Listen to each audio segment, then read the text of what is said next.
And my constituents are furious that you've surrendered on freedom of movement and on rule-taking under the ECJ. But there is good news, Mr. Prime Minister.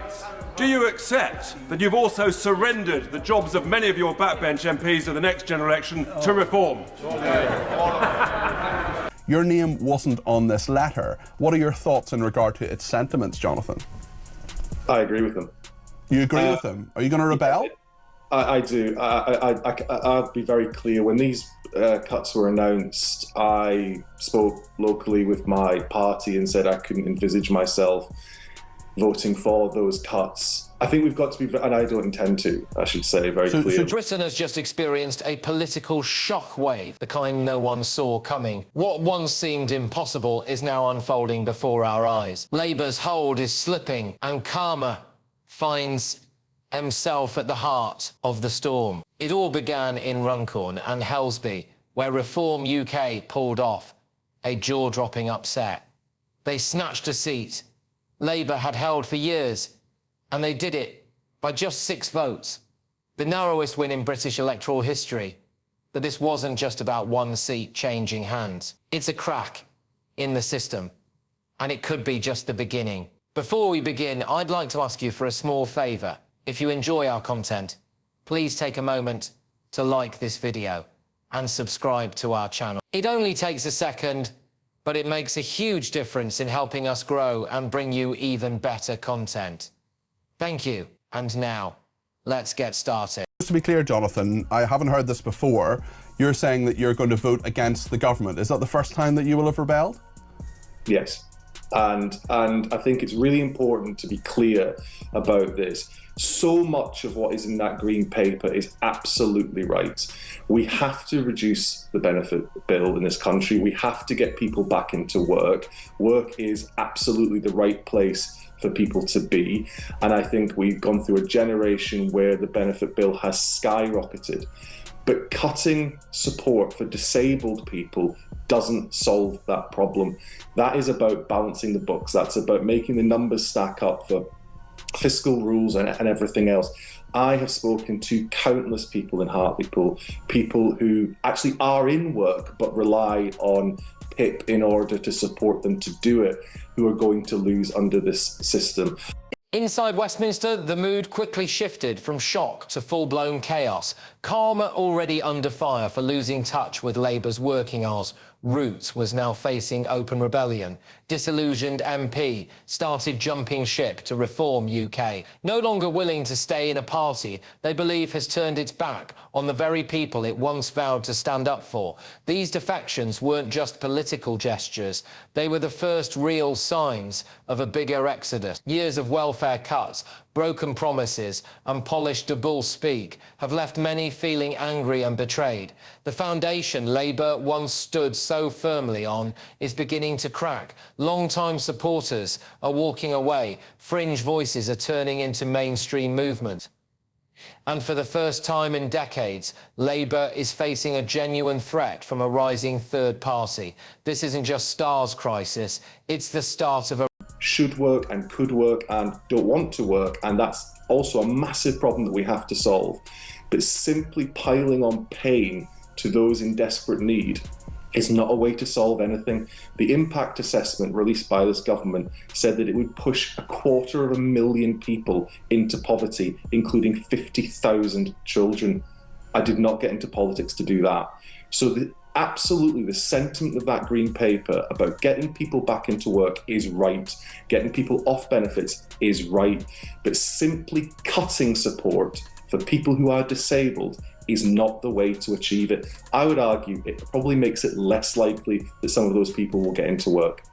Reform UK, once brushed off as just another protest party, is now striking a real chord with voters who feel ignored by both Labour and the Conservatives. Every time they win a by-election or Nigel Farage grabs headlines with a fiery soundbite, more people are paying attention at pulling support from all sides. Former Labour voters who feel betrayed, disillusioned, Tories, and a growing number of people in the middle who are just fed up with the whole system.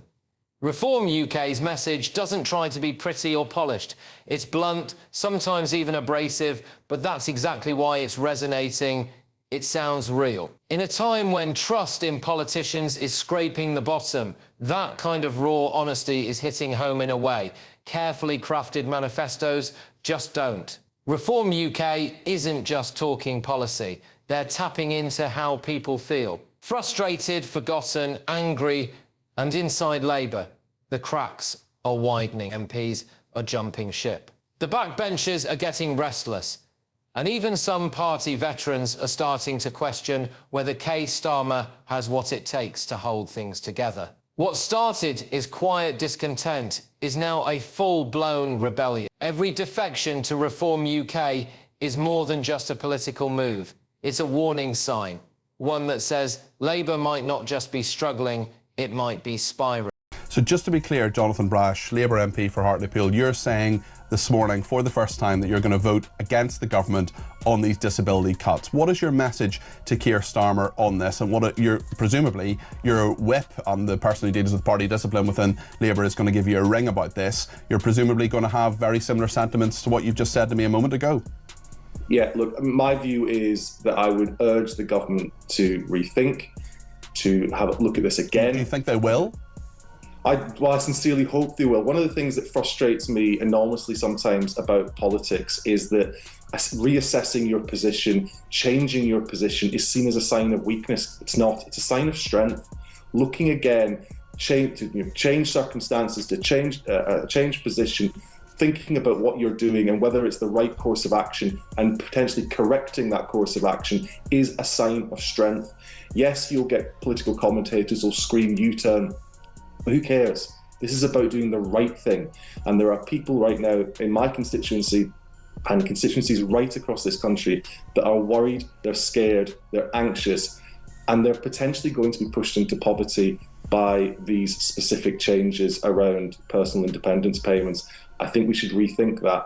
But I reiterate the overall aim of the government and the Green Paper to get people back into work and support they want to put in place. For millions of people across Britain, politics isn't about left or right anymore.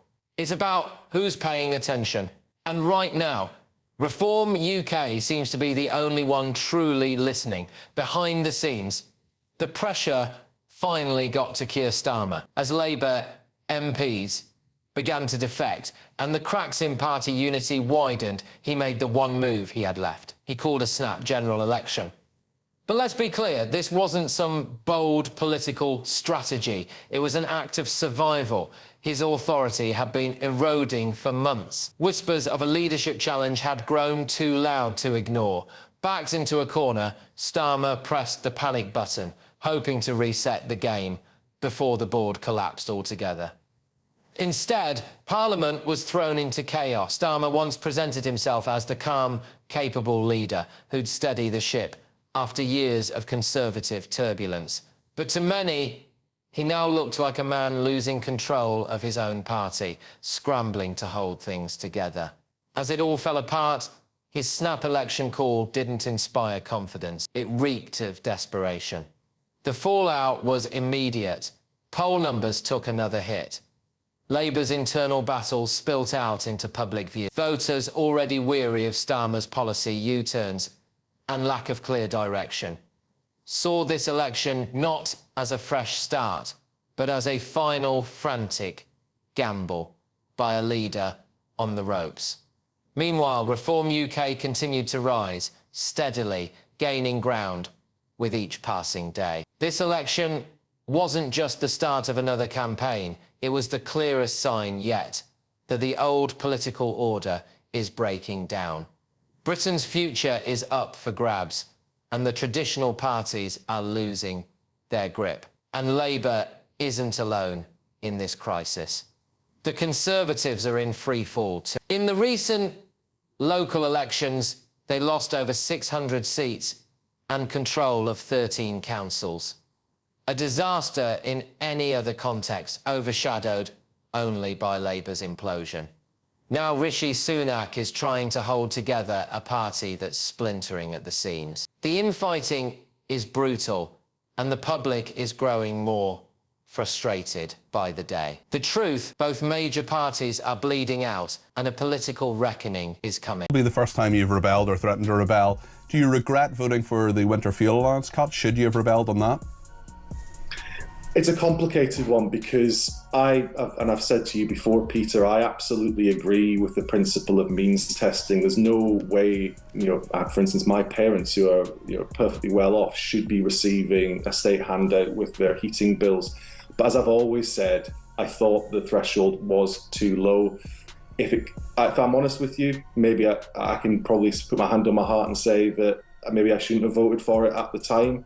It's something I think about most days, to be perfectly honest. What I said at the time when I voted for it, is that I thought the government needed to look very closely at the threshold and raise it significantly. It's what I believed then, it's still what I believe now. What's happening in Westminster isn't just typical political drama. It feels like the system itself is breaking down. The old two-party model, where Labour and the Conservatives took turns running the show, just isn't working anymore. People are tired. Inflation keeps climbing. But wages are stuck. The NHS is stretched to the edge. Crime is rising, and owning a home feels like a fantasy. And through it all, trust in the government has all but disappeared. Both Labour and the Tories keep recycling the same old promises, and people have stopped listening. Meanwhile, Reform UK is showing up with something different, not necessarily better, but different enough to cut through the noise. And that difference, it's hitting home. This isn't just about a few by-elections or poll numbers.